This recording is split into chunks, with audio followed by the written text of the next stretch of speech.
네. 네, 목소리 괜찮으신가요? 네. 저 뒤에 잘 들리실 것 같고. 네. 반갑습니다. 네. 저는 이용구라고 합니다.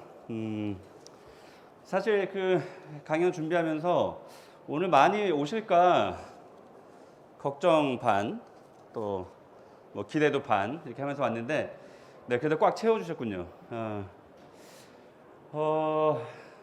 사실 지금 상황이 굉장히 안 좋습니다. 그렇죠? 저는 짬밥을 조금 많이 먹은 27년 차 창업 컨설턴트입니다. 아마 국내에서 창업 컨설턴트 중에서 가장 오래된 사람 중에 한 명이지 않을까. 네, 그러면 이때 막 이제 이런 소리 나오거든요. 보이기에는 되게 한 30대 초반 같은데, 죄송합니다. 네, 어떻게 나이를 이렇게 먹었을까? 네, 올해 이제 51살이에요. 이제 우리 큰애가 군대를 갔는데 잘 갔다.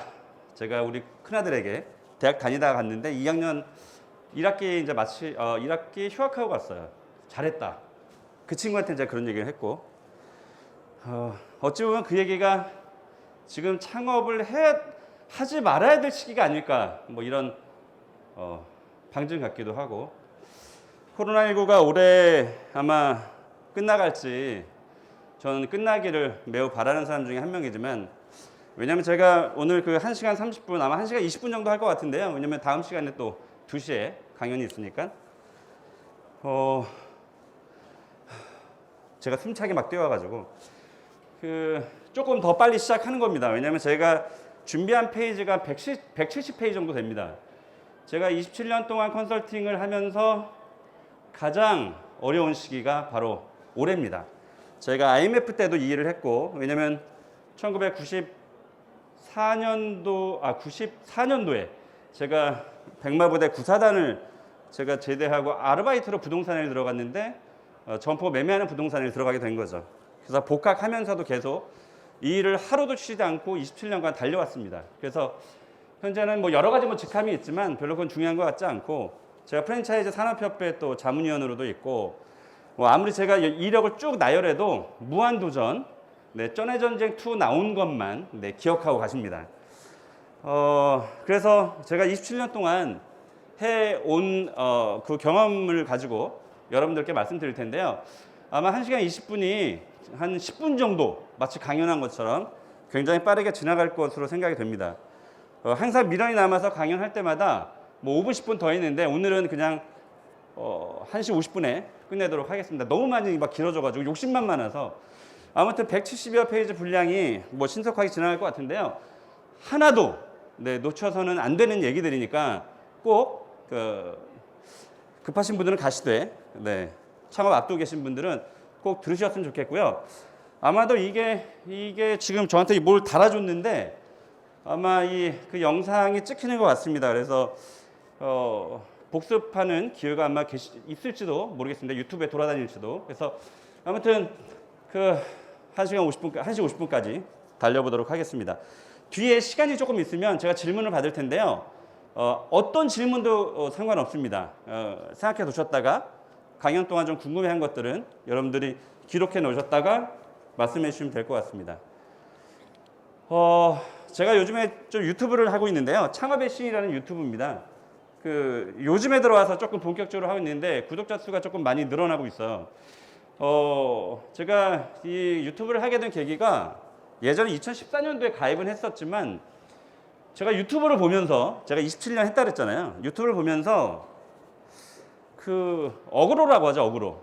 그러니까 창업에 관련된 유튜브를 하는 사람들이 정확치 않은 정보라든지 아니면 구독자 수로 돈을 빨아먹으려고 하는 이제 이런 친구들이 나타나면서, 야, 이거 되게 위험하다. 왜냐면 저는 27년 동안 컨설팅 하면서 자살하는 사람도 봤고, 가족이 이혼하는 경우도 봤고, 완전 풍비박산 나는 경우도 봤기 때문에 여러분들 지금 앉아 계시는 분들 중에서 첫 창업에 도전하시는 분도 계시고 재창업하시는 분들도 계실 거예요. 근데 이 창업이라는 거는 그 한 가족의 운명이 걸려 있기 때문에 이렇게 중차대한 문제를 그 유튜브에 돈을 벌기 위해서 거짓과 다른, 가령 제가 어디서 지금 좀 이거 또 촬영하니까 또 비속어를 쓸 수가 없잖아요. 네, 편집하셔도 괜찮습니다. 어디서 제가 빡쳤냐면 그 제가 그 알고 있는 사람이 점포를 거래했어요. 그 거래가 권리금이, 놀라지 마세요 여러분, 제가 27년 동안 컨설팅하면서 사상 가장 많은 권리금이었어요. 19억. 네, 서울에 19억짜리가 있습니다. 근데 결론적으로 얘기하면 굉장히 오바를 한 거예요. 지금 그러고 나서 오픈과 동시에 코로나가 터졌거든요. 네, 그 이후 얘기는 제가 하진 않겠습니다만, 아무튼 그게 그 망해서 나갔다, 뭐 누가 이렇게 유튜브를 하더라고요. 사실은 매출이 떨어진 건 사실이지만 망해서 나간 것만은 아니거든요. 왜냐하면 19억을 줬기 때문에. 물론 다른 업종이 들어갔습니다. 그게 뭐가 잘 맞물렸어요. 그러니까 나가시는 분은 20여 년 하면서, 제가 단골이었거든요. 20여 년을 하면서 떼돈 버시면서 권리금도 19억 챙기고 그랬는데, 아무튼 그 잘못, 사실과 다른 이야기가 전달이 되는 걸 보고, 야, 이걸 이렇게 하면 안 되겠다. 그래서 제가 유튜브를 본격적으로 하기 시작했습니다. 그래서 제가 그 여기 뒤에서 안 보이시겠지만 초보 창업자가 꼭 봐야 할 창업 지식으로 콘텐츠를 잡았습니다. 그래서 혹시 궁금하신 분들은 나중에 저희 유튜브를 봐주시기 바랍니다. 자, 이거 그 안 보이실 거예요. 저는 원래 이 모니터가 코엑스에서 강연할 때 모니터가 항상 컸거든요. 근데 오늘 좀 작네. 자, 이게 왜 제가 어제 이거를 캡처해서 올렸는데, 이미 뭐 강연의 준비는 다 끝났지만 어젯밤에 급하게 제가 캡처해서 올렸습니다. 여기에 관계자가 있을지도 몰라요. 저는 그런 거 상관없이 강연을 합니다. 여러분들 뭐 좋은 기사를 쓰는 기자님들도 많고, 그냥 돈을 받고 쓰는 기자님들도 계시고, 선과학이 같이 공존하는 거는 같아요. 그런데 제가 깜짝 놀란 게 뭐냐면, 프랜차이즈 순위 탑 40, 네, 탑 40이라는 거를 인터넷에 돌아다니더라고요. 그 업체가 여기 지금 뭐 참관을 했는지는 모르겠으나, 네, 안 보이니까 다행이네요. 네, 혹시 참관하면 제가 또 큰일 나니까.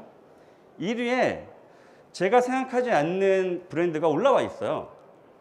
그리고 2위가 뭐 여러분 잘 알고 계시는 올리브영, GS25, CU, 이니스프리, 랄라블라, 약간 판매점들이 올라와 있죠. 지금 화장품의 아이템이 굉장히 안 좋습니다.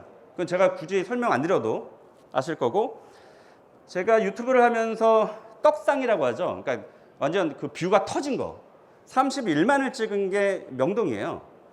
명동 상권을 제가 그 촬영을 하다가 31만의 떡상이 나왔는데 정말 깜짝 놀랄 정도예요. 지금 여러분 가시면 완전 팔이 날리는 정도. 제가 진짜 깜짝 놀라서 그거를 영상을 유튜브에 올린 게 25평짜리가 월세가 7,500이에요.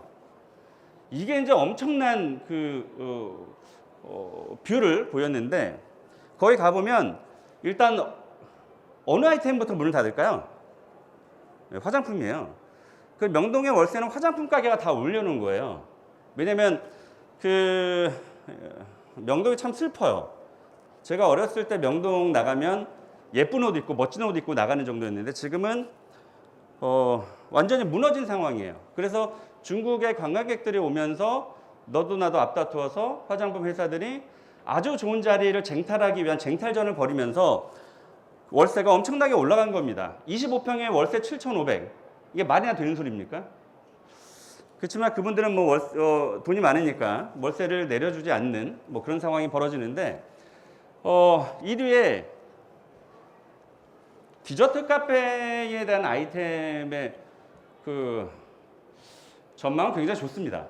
이따가 제가 시간이 되면 또 말씀드릴 수 있겠지만, 물론 지금 에그드랍이라든지 뭐 그걸 따라한 에그셀런트라든지 뭐 여러 아이템들이 나오지만 디저트에 관련된 분야는 유망해요. 그건 사실입니다. 왜냐하면 제가 그 KBS 라디오를 2016년부터 지금까지 해왔는데, 매주 수요일마다 제가 뭐 빅데이터로 보는 세상이라고 최원정 아나운서하고 같이 제가 수요일마다 생방송으로 라디오를 했었는데, 그 프로그램 제목이 빅데이터로 보는 세상이다 보니까 제 빅데이터를 가지고 매주 수요일 날 하거든요. 그 아이템, 지금은 이제 코로나 때문에 지금 멈춰 있습니다만, 그 창업 아이템을 매주 바꿔가면서 빅데이터를 가지고 제가 소개를 해요.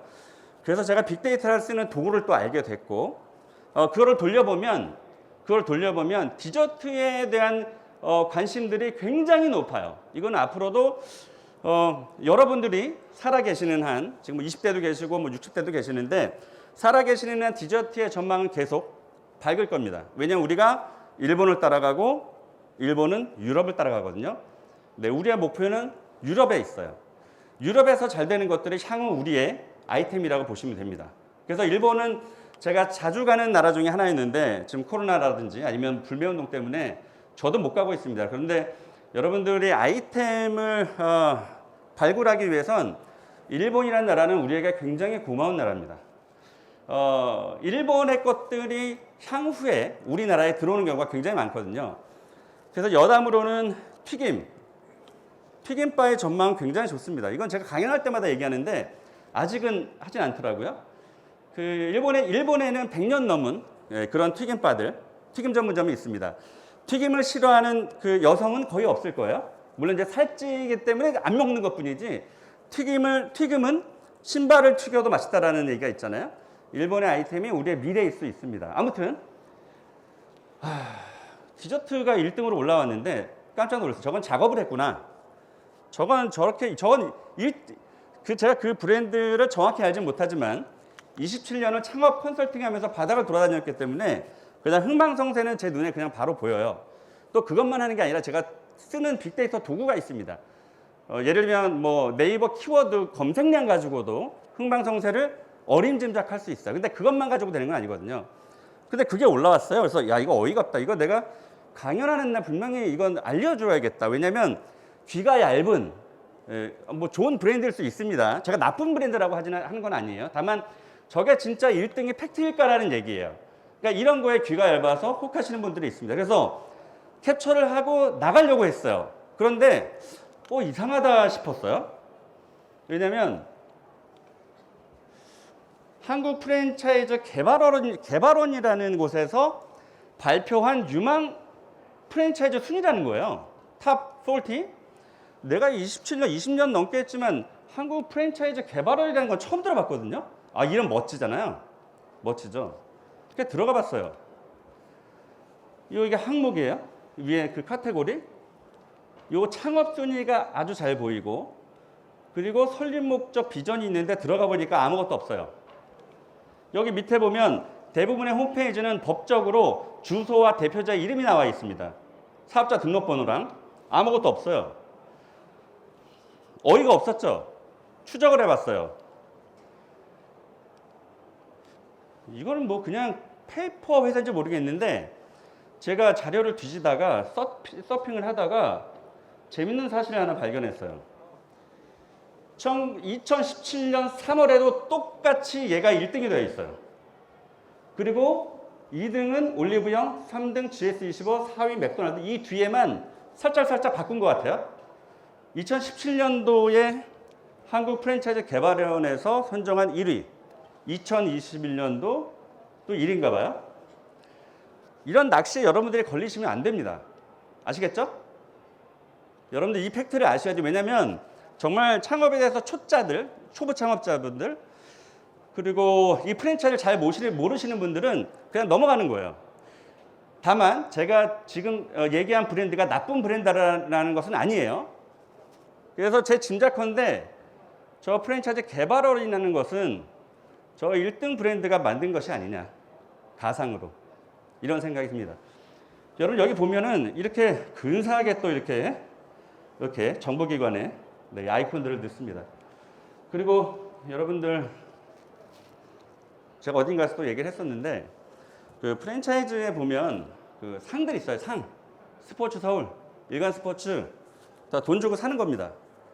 아닐 수도 있지만 돈 주고 살 수도 있는 거예요. 그러니까 그런 거에 너무 혹하지 마세요. 좋지 않습니다. 자, 그래서 제가 뉴스를 다 뒤져본 거예요. 프랜차이즈 개발원과 특정 브랜드가 같이 함께 따라다닙니다. 제가 별걸 다 하죠. 여러분들을 위해서 한 거예요. 사실 제가 이 브랜드에 욕을 먹을 수도 있거든요. 근데 뭐 팩트 가지고만 싸우면 되니까요. 자, 상권과 창업 아이템의 대변혁이 일어나고 있습니다. 물 좀 잠깐 마실게요.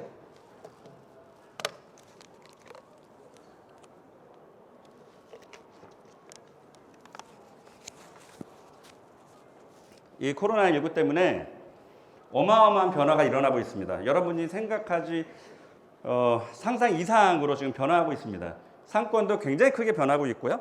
우리가 슬세권이라고 얘기하는 슬리퍼를 신고 나가는 상권, 슬세권이라고 하고 전국에 1000여 개가 있는 여러분들 좋아하시는, 저도 좋아하는 스타벅스가 위기에 처해 있다고 봐요. 저는 개인적으로.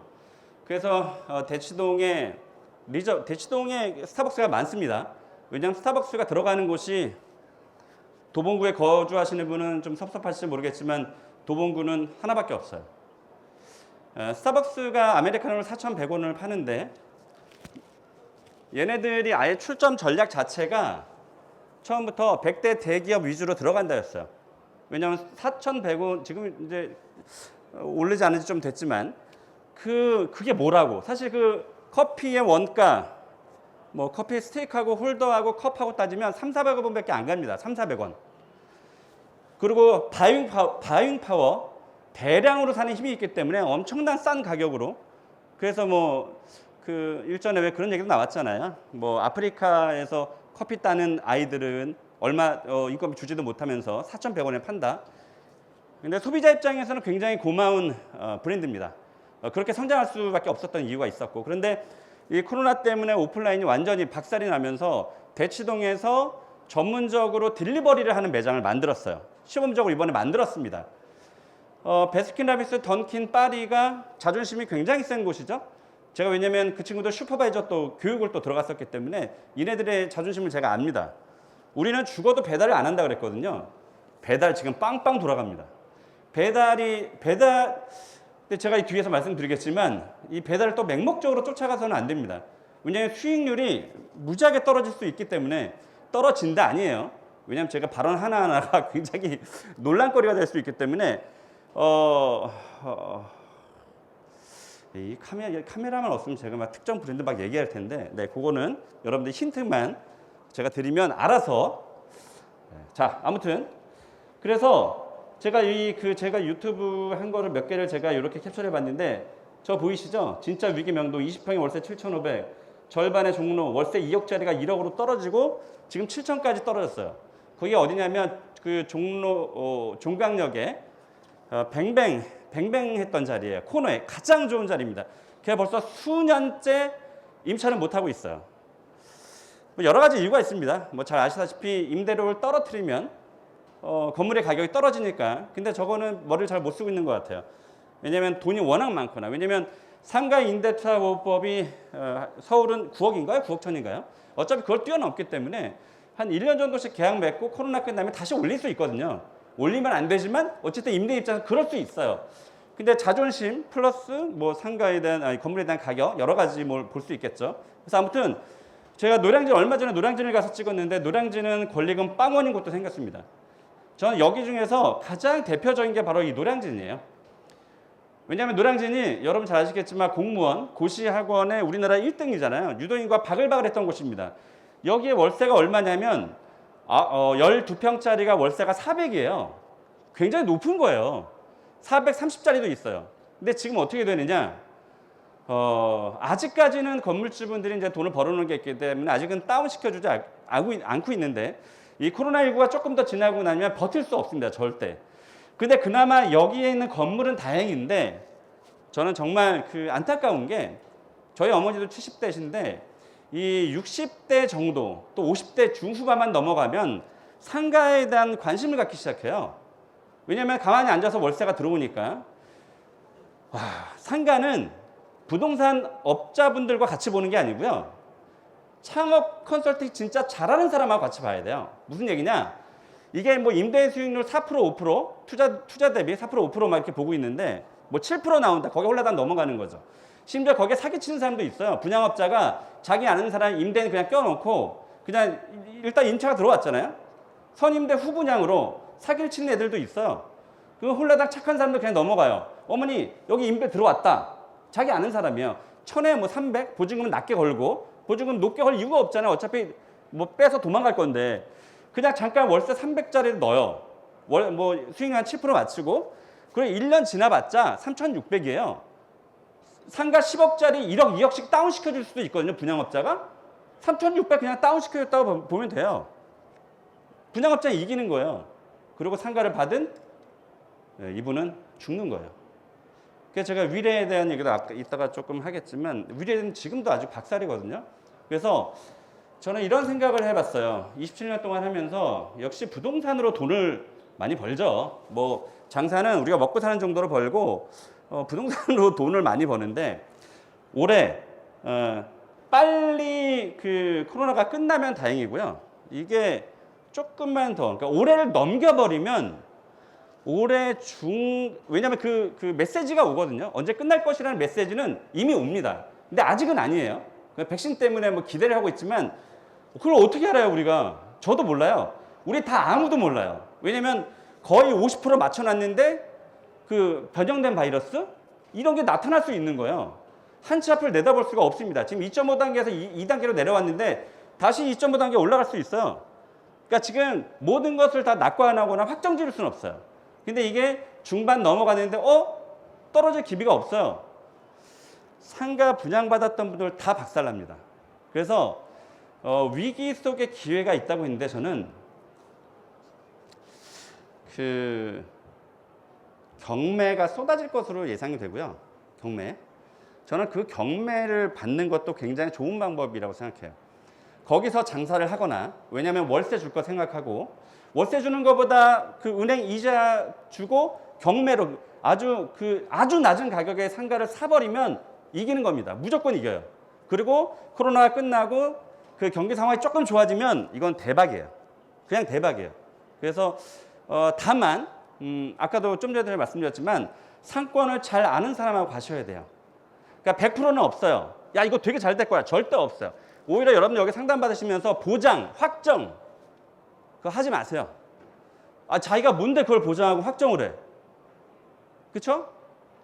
더 심한 얘기는 안 하겠지만 굉장히 좋은 사람들도 많지만 아닌 사람들도 있어요. 그러니까 확정 보장은 항상 조심하도록 하세요. 저는 그 단어를 쓴 것만으로도 아주 안 좋게 봅니다. 자기가 어떻게 보장을 하지? 어떻게 확정을 짓지? 이렇게 코로나가 터질 수도 있는데. 그래서 그 상가 임대를 얻는 것도 굉장히 좋지만 올해 제 생각이지만 한 4, 5월 정도, 5월, 6월 정도 가면 이제 상가 경매나 급매 나온 것들을 안테나를 세우셔도 될 때가 옵니다. 저도 사실 관심이 있거든요, 개인적으로. 자, 그래서 그러니까 노량진이 이 코로나19 때문에 온라인 수업, 언택트 수업 하면서 직격탄을 맞은 아주 대표적인 상권이에요. 그래서 노량진은 코로나가 끝나기 전까지는 굉장히 힘들 것이다. 표본 사례라고 보시면 됩니다. 네, 노량진 금요일 밤 저녁 7시, 제가 지난주 금요일 날 갔었던 거리의 풍경이고요. 그렇다면 지금 매출은 얼마나 떨어졌을까? 시장에. 보통 전국을 전수조사 하진 않았으니까. 제가 창업 컨설팅 회사 대표잖아요. 지금도 컨설팅을 하고 있고 매일 저도 상담을 합니다. 그냥 뭉뚱그려서 한 50% 이상 날라갔어요. 그냥 이렇게 평균 보시면 됩니다. 그런데 배달을 돌리면 되지 않느냐? 배달이 굉장히 힘든 업종이 있습니다. 여러분, 제가 이거 뭐 브랜드와 관계 없습니다. 제가 트렌드에 대한 얘기를 하는 시간이니까. 3,900원짜리 콩나물 국밥이에요. 4,500원으로 올리기도 했고. 얘가 배달이 가능할까요? 못할까요? 얘는 3,900원, 4,500원 싸서도 좋지만 저 콩나물 국밥의 뚝배기로 바글바글 끓여내는 그런 온기 때문에 먹게 되는 거거든요. 배달이 안 돼요. 왜 제가 거기서 봤느냐? 뒤에서 안 보이시겠지만 제가 이거 보여드릴게요.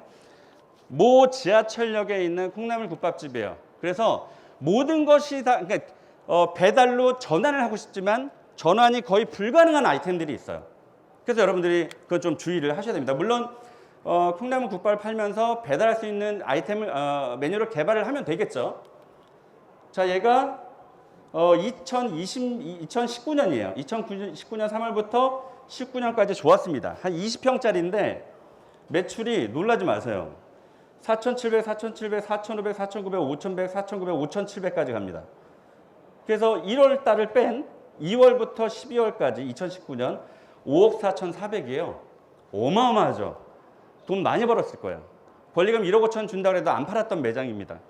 얘가 얼마까지 떨어지느냐? 2020년 매출이에요. 자, 1월 20일부터 확진자가 발표가 됐기 때문에 1월 달까지는 괜찮았어요. 이때까지도 코로나 전에는 좋았다는 뜻이에요. 5,300입니다. 코로나 이후에 얼마큼 큰 충격을 받았냐면 2월 달에 4,500을 찍습니다. 28일밖에 없는데 그 다음부터 3월 달부터 뚝 떨어져요. 1,500. 살 떨리는 얘기죠. 그 다음부터 회복이 되지 않습니다.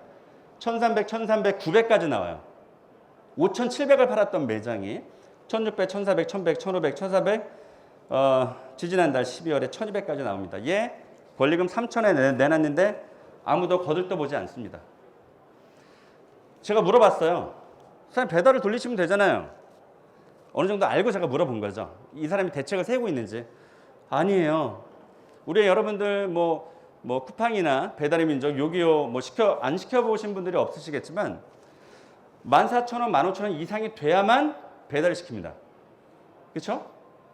배달에도 함정이 있어요, 여러분. 배달이 다 좋은 건 아니에요. 제가 이따 수익 분석 표를 가지고 제가 말씀을 드릴게요. 그래서 물어봤어요. 자, 이렇게 많이 떨어졌는데 배달을 해보려고 해봤대요. 배달의 민족도 해보고. 근데 콩나물 국밥이 3,900원이잖아요. 이거를 서너 개씩 시키는 집이 없다는 거야. 이해 가죠? 그래서 다른 상품을 개발해서 배달을 돌리면 되겠지만 이미 이제 그런 게 있습니다. 저는 이 창업이라는 거, 또 프랜차이즈 본사와 가맹점의 관계, 또 내가 창업을 할 때 창업 아이템의 관계들은 결혼에 비유를 합니다. 결혼. 그리고 이성과 비유를 해요. 어느 정도 여러분들 다 다 사랑 다 해보셨겠지만 정말 관심 있고 뜨거울 때 그 기간이 있어요. 에너지가 철철 넘칠 때. 근데 에너지가 한번 떨어지면 뒤도 돌아보지 않습니다. 그냥 버리고 싶은 거예요. 가게를. 근데 지금 그 권리금이 빵원이어도 나가지 않는 곳들이 많기 때문에 지금은 굉장히 소강 상태인 것 같아요. 자, 그래서 우리나라 그럼에도 불구하고 우리나라 프랜차이즈는 계속 성장하고 있습니다. 프랜차이즈 수가 계속 늘어나요. 요거는 재미가 없으니까 금방 넘어가겠습니다. 우리나라 프랜차이즈가 계속 성장을 하고 있는데요. 2012년부터 매년 300개에서 600개씩 늘어납니다. 그래서 2019년까지 왔어요. 자, 2019년까지 왔습니다. 근데 2020년 1월 20일에 확진자가 발표가 됐는데, 자, 보세요. 2019년에 6,353개였던 브랜드가 제가 1월 달에 무슨 강연 때문에 제가 뽑았는데 7,384개가 됩니다. 1,000개가 늘어나요. 어이가 없죠. 코로나가 터졌는데도 불구하고 프랜차이즈 사업은 계속 늘어나고 있습니다. 이게 2개월이 지난 제가 어제 열어봤습니다. 7,384개였던 것이 2개월 만에 200개가, 150개가 또 늘어납니다. 그래서 우리나라 프랜차이즈는 급성장을 하고 있지만 일반 자영업자분들, 지금 프랜차이즈가 많이 발전이 돼서요. 물론 이제 상권마다 숨어있는 맛집들은 있지만 창업을 선택함에 있어서 프랜차이즈가 시스템화가 되어 있기 때문에 그 기술이 없는 분이 혼자 독립 창업하는 것보다는 프랜차이즈로 성공할 수 있는 확률은 사실 좀 높습니다. 다만 이제 비용이 좀 많이 들어가는 거죠. 그래서 아무튼 우리나라 프랜차이즈는 계속 성장하고 있다는 것은 팩트입니다. 다만 여기서 이제 좋은 프랜차이즈를 선택을 해야 되겠죠. 자, 이건 제가 넘어가겠습니다. 아니다. 이건 제가 여러분들 상식으로 좀 알 수 있게 이건 공정거래위원회에 있는 자료예요. 제가 뭐를 좀 보여드리려고 했냐면 우리나라가 크게 업종으로 분류를 하면 여러분 좋아하는 외식업, 서비스업, 도소매업 이렇게 나눕니다. 선진국일수록 서비스의 확률이 높습니다. 왜? 남은 돈 가지고 서비스를 받고 여행을 하든 미용을 하든 서비스업으로 들어가죠. 못 사는 나라일수록 서비스업이 줄어듭니다. 근데 우리나라는 외식업이 2012년도에 67.8%. 네, 2019년 아직 2020년 자료가 안 나왔어요. 공정거래위원회에서. 전 그게 조금 불만이에요. 왜냐하면 우리나라 창업 아이템이 미투 프랜차이즈도 생기고 1년에 그냥 무너지는 그런 브랜드도 있고 아이템들도 있습니다. 근데 이 자료는 항상 작년께 빨리빨리 안 들어와요. 아무튼 그래서 2019년에 봤더니 75.4%, 외식업은 계속 늘어나고 있고요. 서비스업은 19.1%였는데 거의 비슷하게 19.6%입니다. 뭐가 빠졌느냐? 도소매입니다. 도소매가 지금 좀 위험합니다. 온라인 쪽에서 계속 언택트로 온라인으로 구매하고 있기 때문에 이 도소매 쪽의 의류, 액세서리, 여러분 제 창업의 신 유튜브 영상에 2대를 촬영한 게 있어요. 2대. 굉장히 슬픕니다. 제가 20대 때 2대에서 저희 지금의 와이프가 그때 여자친구였는데 거기서 데이트도 많이 했거든요. 거기 마샤리라는 미용실에서 머리도 깎고. 근데 지금은 완전히 쑥대밭이에요. 2대가 도소매 때문에 사실 성장했거든요. 근데 동대문이 생기고 온라인 구매가 생기면서 완전히 무너졌죠. 아마 2대는 다시 일어나기 힘들 것으로 보여져요. 이게 다 이런 데이터에 지금 나와 있습니다. 13.1%였던 도소매가 4.9%까지 떨어집니다. 그래서 이런 추세들을 여러분들이 아시면 트렌드를 읽을 수 있으세요. 어떤 아이템을 선택해야 되는지가 나오겠죠. 자, 창업에 대한 키워드 네이버 조회량을 봤어요. 여러분들 네이버에 이게 굉장히 좋은 도구입니다. 무료예요, 무료. 네이버에서 근데 사업자가 있어야 돼요. 내가 이메일 쓰는 그런 아이디랑 비밀번호랑 달라요. 여러분들 왜냐면 네이버에서 얘네들이 파워링크 광고비 가지고 먹고 사는 회사잖아요. 그래서 그 광고하는 사업자에게 제대로 잘 광고를 해라라는 식으로 모든 키워드를 검색을 하면 그 월별마다 그러니까 1년 동안 월별 데이터가 그냥 그대로 나옵니다. 굉장히 큰 도구예요. 여러분들 유튜버 중에서 유명한 신사임당, 네, 이 친구가 이 네이버 검색량 가지고 상품을 잡는 거거든요. 왜냐하면 이 그래프가 굉장히 유용합니다. 저도 이걸 쓰고 있어요. 여러 가지 빅데이터 도구 중에. 왜냐하면 단적으로 얘기해서 대왕 카스테라가 무너졌을 때도 원래는 먹거리 엑스파일에 제가 검증단으로도 있었지만 물론 그걸 검증하지는 않았어요.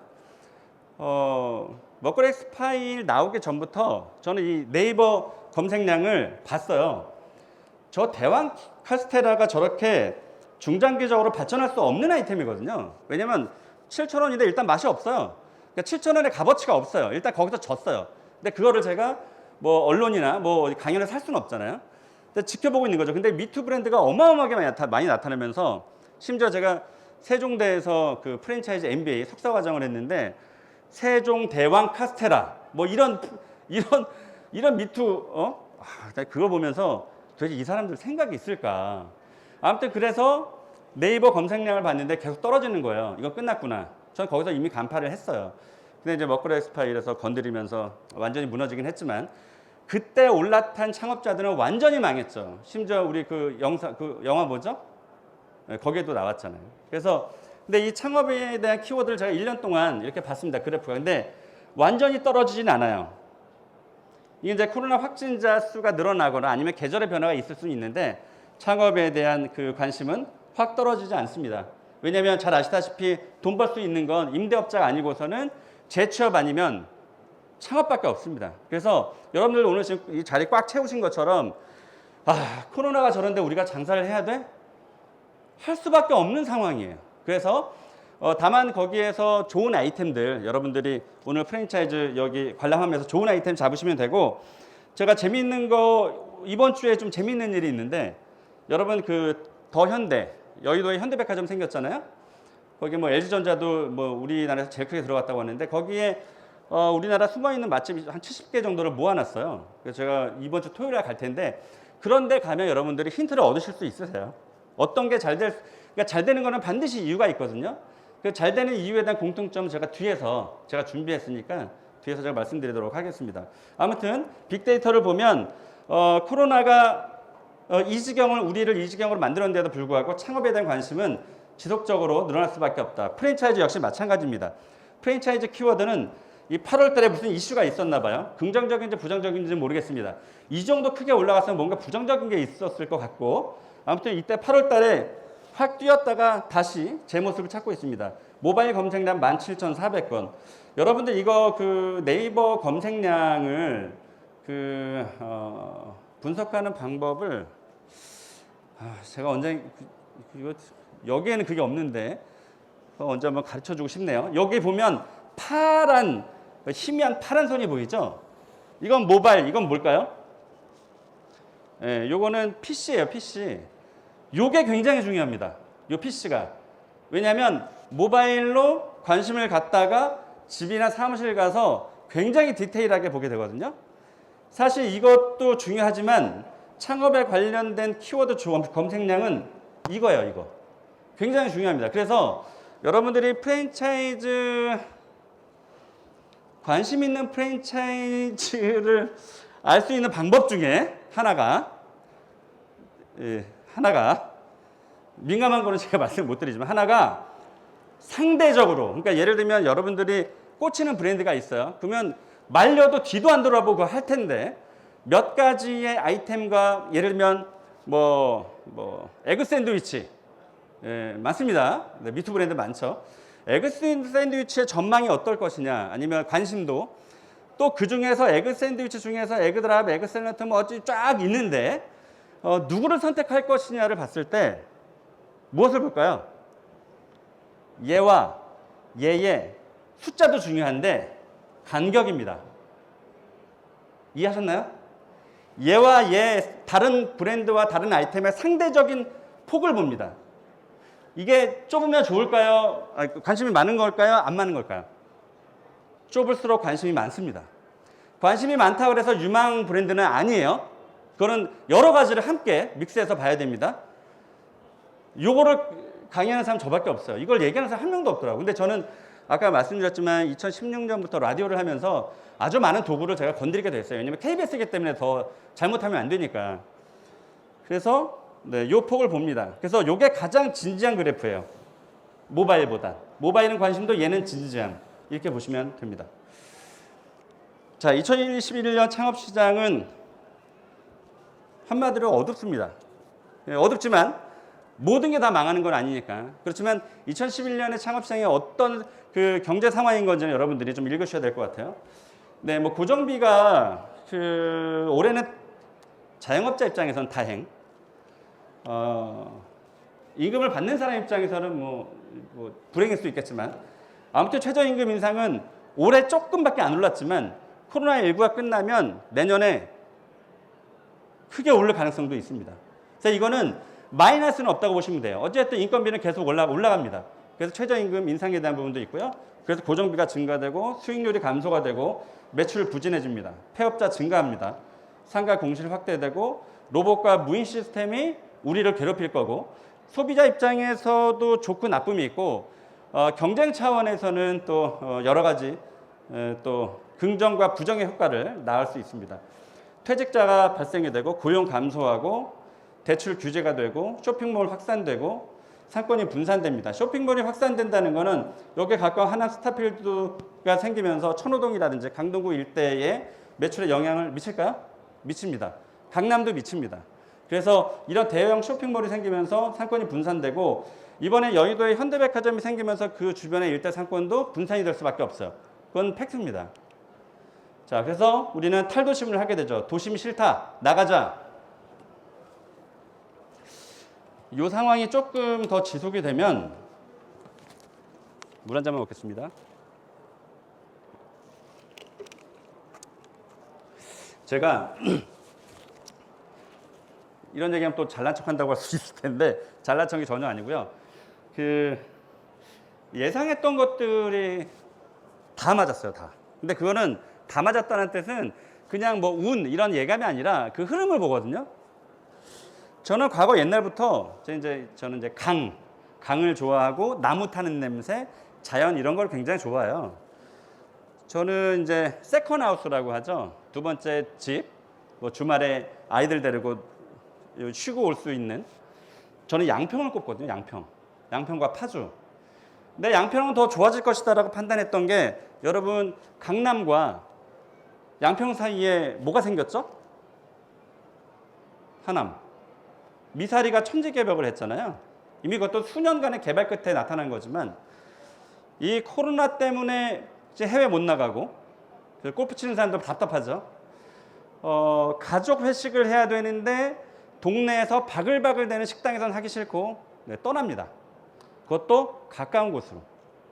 저는 그래서 개인적으로 저한테 만약에 컨설팅을 다 때려치고 너는 어디서 장사할래? 그럼 저는 양평으로 갑니다. 앞으로 양평이 굉장히 좋아질 가능성이 높아요. 이미 기차도 다 들어가고. 그래서 그 산자락에서 나무를 막 직접 떼면서 삼겹살을 구워도 아무튼 그렇습니다. 그래서 어쨌든 탈도심 현상은 소비자나 공급자 입장에서 계속 확산될 수밖에 없다. 이 코로나가 지속되는 순간은 무조건 밖으로 뛰쳐나갑니다. 그리고 뭐가 중요하죠? 임대료가 거의 없다시피 합니다. 그런 건 금매로 나온 땅을 잡아서 지금은 여러분들 SNS 때문에 상권이 필요 없어요. 그러니까 과하게 얘기하면 과하게. 자, 어떻게 하죠? 제가 옛날에 20년 이제 18년 17년 됐는데 무한도전 그 전에 그 나오기 전에 옛날에 17년 전에 해결 돈이 보인다라고 있었어요. 대박집 쪽박집 영자 누나랑 강선범이랑 같이 해결 돈이 보인다 뭐 이런 프로그램이 있었어요. SBS에서 20% 시청률 나온 프로그램에 제가 같이 거기서 했었는데 대박집 제가 이제 2회부터 33회까지 제가 참여를 했는데 그 대박집 32명의 사장과 쪽박의 32명을 봤잖아요. 이 사람들의 뇌의 구조는 180도 달라요. 대박집이 쪽박집을 도와주는 프로그램이에요. 10원 한 장 들이지 않고. 저거는 값어치를 보면 수억짜리예요. 왜냐면 지금은 그때처럼 이 유튜브가 없었기 때문에 그냥 SBS 그때 그 영자 누나가 이거 지방 흡입 뭐 이것 때문에 아웃됐다가 다시 복귀하는 작품이었기 때문에 더더군다나 시청자의 관심이 많아서 20%를 찍었어요. 20%를 50분을 나와 50분을 이 쪽박집 사장님이. 그럼 그게 1억 1, 2억짜리가 아니거든요. 그 방송을 하고 저한테 물어보죠. 사람들이. 그래서 쪽박집 사장님이 대박집이 됐나요? 6개월까지는 좋습니다. 모든 방송이 다 그래요. 제가 그 생생정보통의 미식발굴단으로 있으면서 일단 방송 한번 나오면 일단 핫해지죠. 6개월은 갑니다. 6개월은 다시 제자리로 돌아와요. 그 쪽박집 사장의 거의 95%가 다시 쪽박이 됐어요. 되게 슬픈 이야기예요. 무슨 얘기를 하려고 했냐면 양평이라는 외곽을 가시고요. 임대료 적습니다. 여러분 잘 찾아보시면 저는 경매를 안 하지만 경매에 요즘에 관심이 생겼어요. 왜냐면 상가나 그러니까 그런 거예요. 그러니까 중소기업을 하다가 저도 망해본 적이 있었거든요, 옛날에. 그러니까 망하는 확률이 더 많아요, 기업은. 근데 누군가 망하면 집과 자기가 갖고 있는 부동산 전체에서 한꺼번에 날아가요. 다 딱지 붙습니다. 그러니까 단지 내가 상가만 조그만 10평짜리 상가 갖고 있어서 임대가 안 들어오니까 대부분 상가 구입하시는 분들은 50% 정도는 그냥 무조건 묵고 가잖아요. 대출 이빠이 해준다라고 하고 꼬셔가지고 들어가거든요. 임대가 안 들어오는데 그 대출 이자를 어떻게 낼 거예요? 제가 심지어 아는 사람이 거 봐요. 시간 금방 가잖아요. 큰일 났네 이거. 150페이지 남았는데. 자, 제가 아는 사람이 위례에서 13억 주고 20평짜리를 샀어요. 저한테 전화가 왔어요. 아는 사람이니까 또 돈을 받을 수는 없잖아요. 그래서 시간 나면 갔다 올게. 그리고 갔습니다. 갔는데 그 위례 신도시 그 메인은 굉장히 월세가 높아요. 그 뒷골목 이면에는 완전히 뭐 임대문이 다다다다다다닥. 아마 지금도 그럴 것 같은데. 그럼 불가능합니다. 다시 올라가는 건 되게 불가능해요. 상권이 물론 올라갔다 떨어진 건 아니지만 처음부터 그랬으니까 거기는 조금 특이한 경우인데 아무튼 얘기하면 또 길어지니까 아무튼 중요한 거는 상권이 죽었다가 올라가는 경우는 없어요. 로데오가 20년대 저 모양이에요. 여러 가지 문제가 복합적으로 되어 있지만 아무튼 20평짜리 13억을 주고 산 거예요. 그래서 그럼 기대 수익이 얼마였니? 그럼 13억에 그냥 한 5% 나오면 13억에 5%면 5, 35, 1년에 6,500인가요? 6,500이죠? 그럼 나누면 한 500 정도 되겠네요. 한 달에 500. 한 달에 500 수익률을 가지고 13억을 주고 잡았겠죠. 그래서 제가 갔다 왔어요. 또 불행하게도 뒷골목이야. 완전히 그냥 따다다다다다 거기 송파에 있는 모든 부동산이 다 임대문을 붙인 것 같아요. 갔다 왔어요. 전화를 했죠. 놀라지 말아라. 고민을 했어요. 이걸 내가 전화할까 말까. 그냥 안 갔다 왔다고 할까. 갔다 왔잖아요. 근데 이 사람 13억 중에서 절반을 대출 받고 한 거예요. 그러니까 자기 돈 6억 들어가고 가령 12억으로 나누자고요. 12억, 6억을 대출 받고 6억을 자기 돈을 배팅한 거예요. 상가는 무조건 수익률이에요. 그렇죠? 무조건 수익률입니다. 갔다 왔는데 예를 들면 아까 제가 500이라고 그랬잖아요. 이거는 250이어도 안 나갈 수가 없어요. 어떤 미친놈이 거기다 250을 주고 장사를 하겠어요. 사람이 안 다니는데. 그래서 제가 전화했어요. 왜냐하면 제가 워낙 프랜차이즈 아는 데 많고 창업자들 많이 아니까 창업자를 유치해달라는 거예요. 근데 내가 누구에겐가는 또 다른 피해를 입힐 수는 없잖아요. 그래서 놀라지 마라. 이거 250이어도 안 나간다. 잠시 말이 없더라고요. 우는 건지 뭔지. 자, 월세가 250이 됐어요. 들어왔다고 칩시다. 이 사람 얼마 날라갔어요? 기대 수익 500인데 250이 됐잖아요. 얼마 날라갔어요? 6억. 자기 돈 얼마 넣었죠? 6억. 얘 재산 얼마요? 빵원이에요. 대출 남았죠? 대출 이자 누가 내요?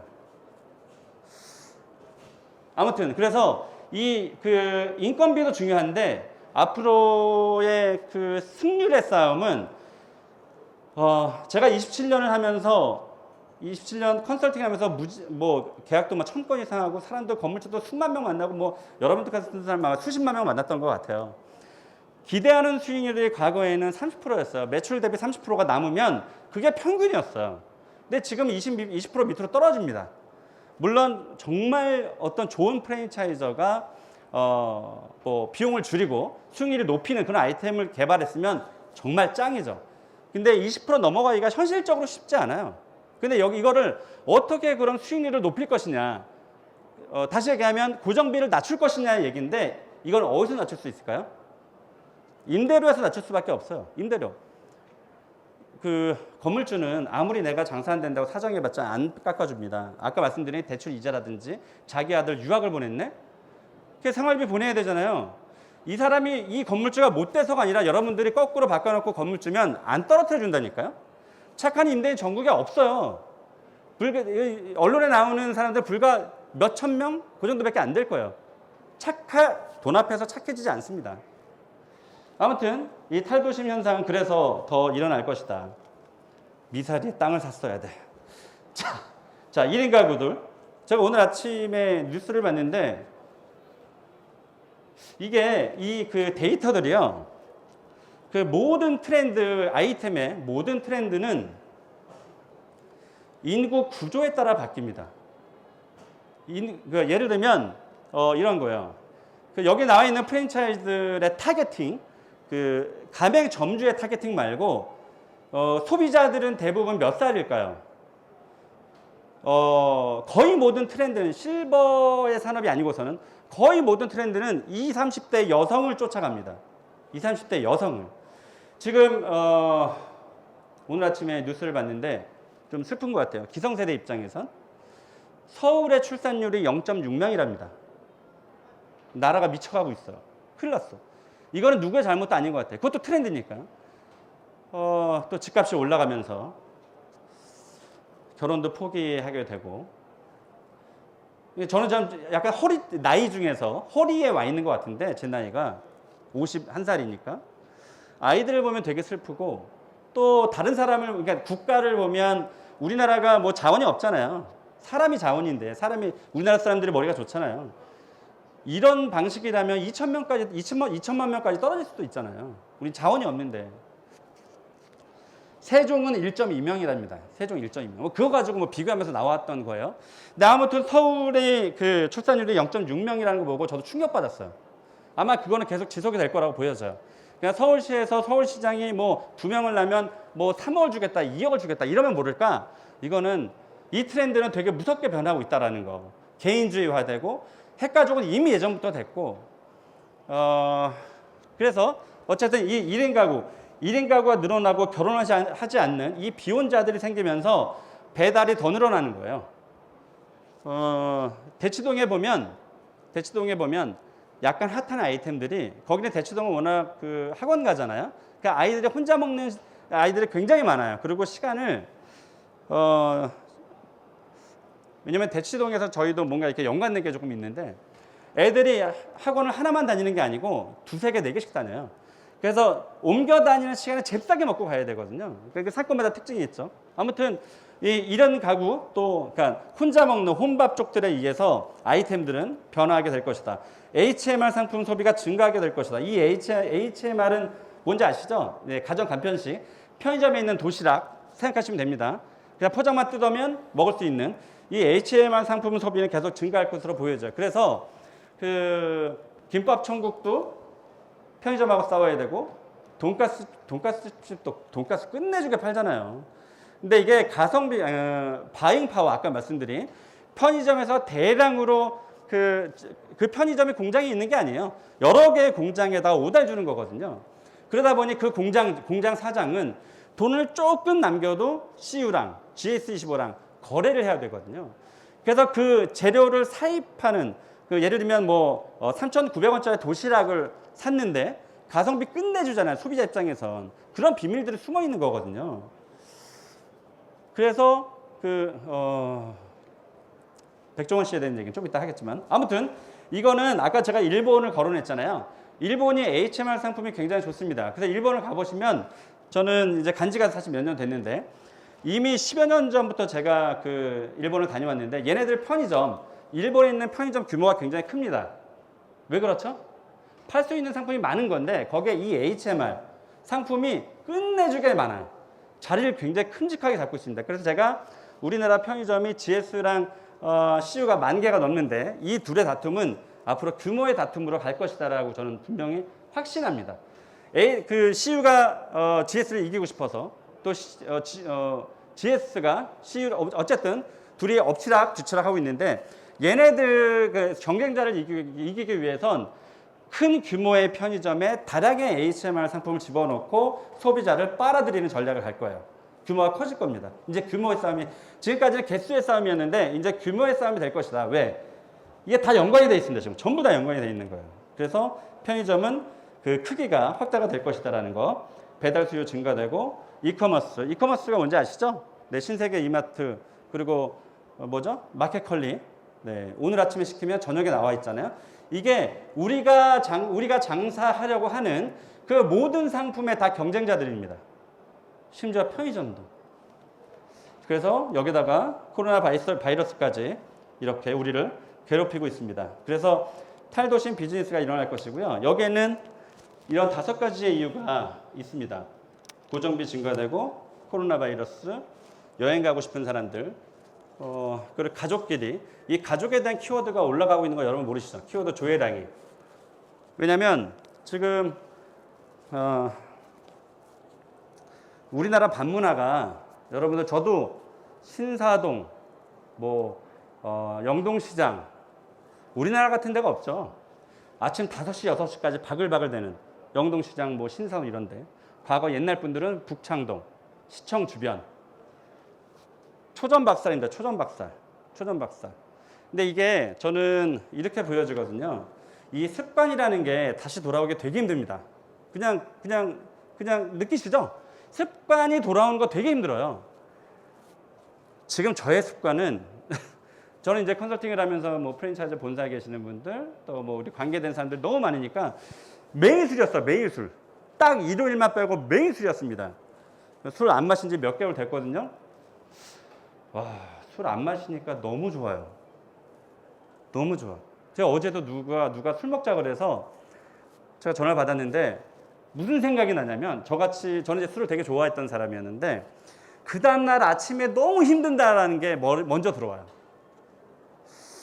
아마도 이 코로나가 끝나더라도 과거의 아침 새벽까지 바글바글 되던 상권은 사라지게 될 겁니다. 저는 거의 확신을 해요. 지금 이미 이게 무서운 게 이제 술을 먹지 않는 문화가 우리의 습관이 되어가고 있다.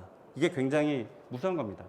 그래서 혹은 어떤 이제 사모님께서 남편이 이 코로나 전에는 어쩔 수 없이 9시, 10시 이런 거 있기 전에 코로나 또 있기 전에 나가서 술 엄청나게 드시고 곤드레 만드레로 오셨는데 이제 지금은 그렇지 않잖아요. 그렇지 않은데 이게 코로나 끝났다 그래서 그분들이 남편이 곤드레나 만드레에서 1시, 2시까지 올까요? 아니에요. 버리는 게 있으면 얻는 게 있거든요. 우리가 술을 버림으로써 얻는 게 너무 많은 거예요. 가족, 취미, 그리고 건강. 그래서 술 아이템이 쉽지 않을 겁니다. 이렇게 요 5가지가 우리를 탈도심으로 만든다는 거. 자, 그래서 이거 다 읽어드리면 시간이 너무 많이 갈 것 같아서 이거 자료를 어떻게 드리고 싶은데 아무튼 자, 그래서 탈도심 하고 있는데 여기 뭐 설명이 좀 되어 있습니다만 그래서 골프장 인근의 음식점이 굉장히 잘 되고 있고 외곽에 베이커리 잘 됩니다. 이 외곽 베이커리 카페는 물론 여러분들이 베이커리 제빵 기술이 있어야 되겠지만 일단 하나예요. 하나만 조지면 됩니다. 여기서 아주 특별한 상품 하나만 만들면 나머지는 그냥 떨이로 가져가는 거예요. 딱 하나만 조지는 거예요. 딱 하나. 여러 가지 잘할 필요 없습니다. 그 하나만 가지고 서울시 25개 구의 20, 30대가 다 몰려들어요. 너무 크면 규모의 경제도 있고 크면 좋긴 하지만 대신에 작게 만들더라도 15평, 20평짜리의 베이커리 카페를 만들더라도 무엇을 확보해야 될까요? 주차장. 이 주차장을 놓치면 끝입니다. 자, 그래서 뭐 하남 미사의 대형 식당. 지금은 약간 코로나 때문에 주춤하고 있지만 이 외곽 쪽의 대형 식당들은 중장기적으로는 굉장히 전망이 좋다. 단 이제 건물주를 잘 만나야 되겠죠. 5년을 임대하느냐 10년 임대하느냐 뭐 이제 이런 기술의 묘도 좀 있어야 될 텐데 어쨌든 중요한 거는 핵심은 싼 임대료입니다. 저렴한 임대료. 제가 아는 분이에요. 제가 동국대에서 무슨 과정에 주임 교수를 했었는데 그때 저희 들었던 제자인데 이천에 있어요. 이천에 서울다시 이게 한정식이에요. 벌써 가고 싶다는 생각이 들 수. 저는 이제 그런 시골을 좋아해서 그런지 모르겠지만, 네, 이렇게 예쁘죠? 네, 얘 월세 50만 원밖에 안 됩니다. 그 정도. 정확한 건 말씀드릴 수 없지만, 자, 이게 월세가 100만 원이 안 돼요. 네, 그냥 뭐 별거 없습니다. 지금 이제 코로나 때 조금 또 주춤해졌죠. 그때 골프장에서 그 확진자가 일어나고 조금 주춤하긴 했지만 여기서 하루 매출 400도 찍습니다. 거의 미친 거죠. 그런 사례고요. 네, 뭐 가보신 분 계시겠지만 양평에 그 한강변에 있는 우리나라 그 스타벅스 가장 큰 규모로 만들었던 아주 바글바글합니다. 이게 여름이에요. 보시면 제가 여기 있는 사진은 거의 다 제가 찍은 사진입니다. 손님으로 가서 카운터가 이쪽에 있는데 이렇게 줄 서 있는 광경들. 사람들은 외곽으로 나간다는 거. 자, 배달, 밀키트. 이 지금 배달이 그냥 완제품 상태에서 배달도 되지만 이제는 밀키트로 넘어갔잖아요. 밀키트에 대한 단어를 또 생소하실 수 있으니까 그 배달은 그냥 완제품 상태에서 포장재 뜯어서 먹는 게 였다면 지금은 너무 식상하다. 그 재료를 신선한 재료를 다 씻어가지고 레시피까지 봉투에 넣어서 집에서 끓여 먹게 만드는 이런 재미를 또 선사하는 거죠. 이런 트렌드가 앞으로 계속 될 것이다. 여기 보시면 그래서 되게 재미있는 장면이죠. 이건 이제 뉴스에 있는 걸 제가 땄는데 축산식품부에서 지금 공무원들이 다 배달시켜 먹는 이러한 장면들을 보고 계십니다. 그러니까 얘네들은 굉장히 떼돈을 벌고 있죠. 그래서 배달. 여기 보시면 재미있는 게 뭐냐면 제가 이거 읽어드릴게요. 2019년 7월부터 2020년 7월까지 1년간의 SNS 빅데이터를 봤습니다. 제가. 외식과 관련된 연관을 외식이라고 치면 제가 쓰는 빅데이터 도구가 있는데 외식이라고 치면 한 50개가 그 옆에 따다다닥 붙어요. 그래서 외식과 가장 관련 단어량이 많은 게 이제 1위부터 쫙 나오겠죠. 여기 보면 외식이라고 쳤을 때 당연히 1위가 맛집이었어요. 24만 건으로 언급되었고 2위는 가족이었어요. 18만 8,466건. 3위는 언급량 16만 건의 집이었어요. 자, 이게 어떻게 된 거냐면 2019년 7월부터 2020년 7월까지였어요. 그 전년도 1년도를 제가 또 봤어요. 그때는 이 집이 3위였잖아요. 그 1년 전에 집이 4위였어요. 저는 이걸 어떻게 받아야 되냐면 이제 집에서 외식은 아니지만 집에서 외식처럼 드시는 분들이 많아졌다는 게 저 수십만 건의 빅데이터가 보여주고 있는 거예요. 그래서 앞으로 이걸 보면 어떻게 생각할까요? 배달이 많아질 수밖에 없다. 오늘 아침에 제가 동대에서 가르쳤던 제자 중에 한 명이 고신의 고추장찌개라고 있어요. 지금 충무로에서 조금 핫한데 코로나 때문에 지금 완전 또 박살이 나고 있는데 그 친구가 저한테 새벽에 카톡이 왔어요. 얘가 27살짜리거든요. 교수님, 지금 지방에는 아직 27살이니까 뭐 완벽하게 뭐 지식이 많지는 않습니다. 지방에는 지금 자기도 되게 궁금한 거야. 새벽에 카톡을 했으니까 지방에는 단계가 내려가서 가게들이 바글바글 돼서 배달이 똑같은 표현이에요. 박살나고 있다는데 맞나요, 교수님? 아니다. 라고 제가 얘기했어요. 그거는 어느 정도 충격을 받아서 영향을 미칠 수는 있지만 다시 돌아오거든요. 모든 것은 다 다시 돌아옵니다. 아무튼 그래서 이 배달이 앞으로도 계속 지속될 것이라고 보여지고 이게 보이시는 이제 그 데이터예요. 1등부터 쫙 내려오는 건데 2018년부터 2019년까지는 요 집이 4위였는데 2019년부터 20년까지는 3위로 집이 올라갑니다. 이 외식에 대한 이 가족은 항상 상위에 랭크돼 있어서 저를 조금은 흐뭇하게 했습니다. 외식하면 가족이 또 생각난다는 거니까. 자, 이게 제가 안 보이실 텐데 모 떡볶이 전문점 프랜차이즈예요. 전에는 배달이 없었습니다. 근데 배달을 하기 시작했어요.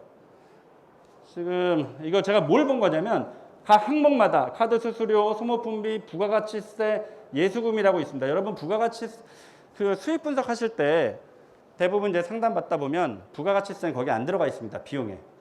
부가가치세는 2에서 4% 빼줘야 됩니다. 사실 굉장히 큰 항목이에요.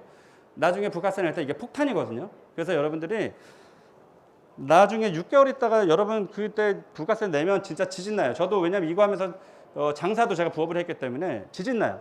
그건 따로 부가세는 그냥 4% 정도를 따로 빼서 통장을 만드세요. 그 통장에 넣어버리세요. 이거는 처음부터 비용으로 빼야 돼요. 뺐는데 여러분 그거만 관리만 잘하면 옛날처럼 자료를 사면 안 되지만 그건 불법입니다. 범죄이기 때문에 어쨌든 뭐 알아서 잘 하시되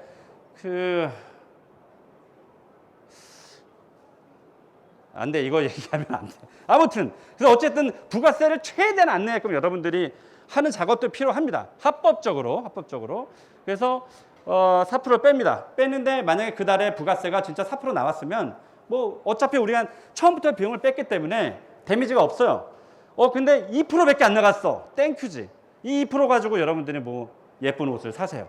그러시면 됩니다. 근데 처음에 부가세를 비용으로 안 잡아버리면 나중에 폭탄 맞습니다. 조심하세요. 아무튼 이런 것도 다 빼야 됩니다. 본사 로열티, 공과금, 판매 촉진비, 임대료, 인건비, 사대보험, 복리후생비, 퇴직금, 건물 관리비, 통신비, 대여료 쫙 있습니다. 여기 감가상각도 있지만 우리가 감가상각까지 우리가 5년을 보는데 감가상각을 60개월로 나눠서 뺀다는 건 차마 우리가 또 못하잖아요. 가슴이 아프니까.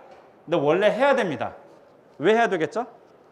그걸 해야 수익률이 줄어들기 때문에 악착같이 여러분들이 장사할 수밖에 없어요. 그럼 저 감가상각을 왜 빼느냐? 나중에 혹시라도 건물주한테 쫓겨나거나 내가 망했을 땐 나가야 되잖아요. 그러면 권리금을 빵원해서 나갈 수 있거든요. 여러분 모든 프랜차이즈가 다 인테리어 시설비 들잖아요. 수천만 원도 같이 날아가는 거예요. 근데 그 수천만 원을 내가 미리 빼주면 데미지가 적습니다. 그런데 장사가 잘 돼서 권리금을 2억을 준대. 완전 땡큐죠. 그냥 잡수익으로 잡어요. 잡수익. 그냥 순수익이 되는 거예요. 그래서 비용은 피도 눈물도 없이 여러분이 인건비까지 넣어야 돼요. 여러분 어디 가도 200~300 벌어요. 여러분들의 인건비를 비용에 넣지 않는다? 여러분 장사하지 마세요. 다 남 좋은 일 시키는 거예요. 반드시 여러분들 인건비는 200을 넣으세요. 그리고 은행 이자, 내가 1억을 넣었을 때 은행 이자, 이건 이제 기회비용이라고 하잖아요. 1억을 넣었을 때 얼마 요즘 안 나오지만 무조건 그것까지 다 넣으세요. 다 넣어서 최대한 비용을 잡으세요. 그랬는데 100만 원밖에 안 남아. 그게 수익이에요. 그게 순수익입니다. 스타벅스는 순수익 5%를 보고 하는 거예요. 여러분 여기 다니시면 20-30%뭐 수익률 나오잖아요. 스타벅스는 5%예요. 다 뺍니다. 스타벅스가 왜 5년을 임대차를 하죠? 상가임대차보호법 5년이 만들어지기 전에도 5년을 건물주가 해주지 않으면 안 했어요. 왜? 얘네가 제가 1971년생인데요. 1971년에 생겼거든요. 우리나라 프랜차이즈가 역사가 얼마 안 돼요. 79년, 77년 이렇게 보는 사람이 있어요. 그 전에 스타벅스가 미국에 생겼어요. 이 50년 동안 얼마나 많은 데이터를 갖고 있겠어요. 왜 5년을 주지 않으면 안 하겠어요. 얘네 5년 동안 다 감가상가를 텁니다. 얘네들은 어떻게 보냐면 3년치를 잡아요. 사실은 3년치를 잡아서 그 인테리어의 모든 비용들을 다 빼는 게 3년, 나머지 2년은 수익 이렇게 봅니다. 그러니까 여러분들이 처음에 아예 설계할 때부터 아이템을 만나든 프랜차이즈를 만나든 수익 분석은 정말로 계획적으로 하시되 웬만한 비용, 뭐 회식 갔다고 비용을 넣지 않는다? 그것도 비용이에요, 여러분. 비용이에요. 직원 택시비 주고 보낸 거 다 비용입니다. 그거 꼼꼼하게 체크하지 않으면 나중에 어디서 나갔는지 몰라요. 결국 5년 동안 열심히 일했지만 여러분은 무료 봉사하신 거예요. 반드시 그렇게 하시고요. 그래서 뭐를 보여드리려고 했냐면 여기 배달 수수료입니다. 안 보이시겠지만 되게 복잡해요. 배달 수수료가. 쿠팡, 요기요는 뭐 6% 받고 배달 비용은 안 받지만 깃발을 꽂아서 돌리고 그것도 오픈 리스트가 있어요. 하여튼 되게 복잡해요. 이 세 가지를 쓰는데 이 점은 강남에 있습니다. 이 점은 제가 그래서 배달 수수료를 딱 꼼꼼하게 따져보니까 17.6% 들어가요. 적어도 약간 보수적으로 잡은 게 아니에요. 한 20% 정도는 배달 수수료를 빼줘야 돼요. 이게 뭐가 중요하냐면 다행히 여기는 악착같이 해서 인건비가 9%밖에 안 남아요. 원래 배달형이 아닌 곳들은 인건비가 20% 넘어갑니다. 20% 정도 돼요. 근데 다행히도 얘가 저 나이가 한참 어린데 얘가 악착같이 하면서 했기 때문에 9%예요. 자, 그러면 이게 한 15% 정도까지도 가거든요. 그냥 얘가 잘 관리했기 때문에 9%예요. 여기 배달 수수료가 20%입니다. 그러면 얼마죠? 벌써 얘가 30%예요. 얘가 인건비예요. 이제 아셨죠? 배달이 다 좋은 게 아니에요. 인건비가 30%가 박살이 나는 거예요. 어쩔 수 없이 오프라인에서 장사가 안 되니까 배달로 돌리는 건데 그럼 그게 나의 승부수일까? 아니요. 오프라인에서 매출이 안 일어나니까 어쩔 수 없이 선택하는 게 배달이에요. 자, 그럼 어떻게 해야 되느냐? 여러 가지 기술이 있지만 처음부터 애초에 여러분들이 15,000원 주고 배달시키잖아요. 상품을.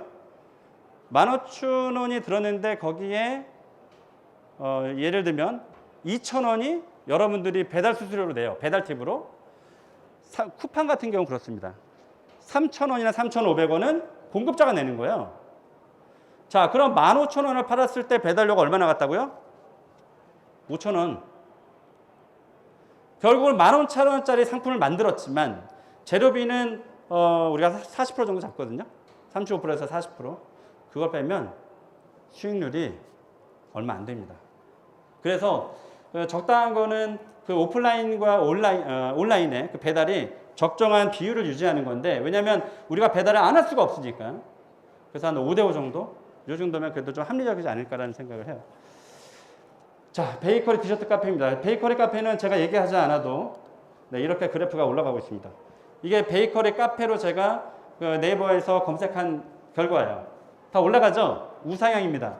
이 우상향은 그 등락폭의 속도를 보이겠지만 이 우상향의 유지는 당분간 계속 지속될 것으로 보입니다.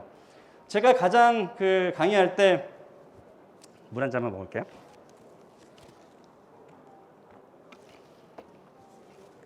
제가 오늘 생일인데 여러분들을 맞이하고 있는 겁니다. 박수 치신 분들 성공하세요. 네. 원래 제가 2월 9일인데 음력으로 1월 14일이라 엄마가 해주는 생일이에요. 맛있는 걸 먹어야 되는데 지금 물로 배채우고 있습니다. 자, 아무튼 이 베이커리 카페는 유지가 되는데 여기에 비밀이 하나 숨어 있어요. 아주 큰 비밀을 말씀을 드릴게요. 어떤 게 유망 아이템이냐라고 봤을 때 어떤 게 유망 아이템일까요? 제 강연을 들으신 분들은 아시겠지만 그러니까 유행으로 끝나는 게 있고 지속이 되는 유망 아이템들이 있어요. 여러분들 짜장면이 유망일까요? 유행일까요? 그냥 단적으로 제가 흑과 백을 말씀드리니까 뭐 유망은 아니어도 유행은 아니겠지 뭐 이렇게 답변할 수 있겠습니다. 그럼 적어도 유행일까요? 아니에요. 돈가스는 유행일까요? 아니에요. 자, 여기가 무슨 비밀이 숨어 있냐면 여러분들에게 제가 어떤 음식이 제일 맛있어요? 그러면 아마 한 100분 정도 계시나요? 다 다를 거예요. 근데 음식은 다 다르지만 어떤 게 제일 맛있어요? 물어보면 엄마가 해줘 주셨던 음식이에요 라고 할 거예요. 어머니가 돌아가셨어도 그 어머니가 바글바글 된장찌개에다가 저희는 저희 어머니가 그 멸치 볶음하고 계란 후라이랑 뭐 이런 거 생각나는 게 있잖아요. 옛날에는 또 그런 거밖에 없었으니까요. 항상 저는 죽을 때까지 그걸 달고 삽니다. 그래서 그 산티나는 소세지, 이만한 소세지 1,000원짜리 막 이런 거.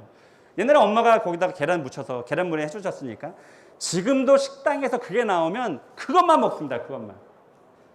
여러분들이 어렸을 때 경험했던 음식, 습관, 서비스, 상품들은 여러분들이 죽을 때까지 달고 갑니다.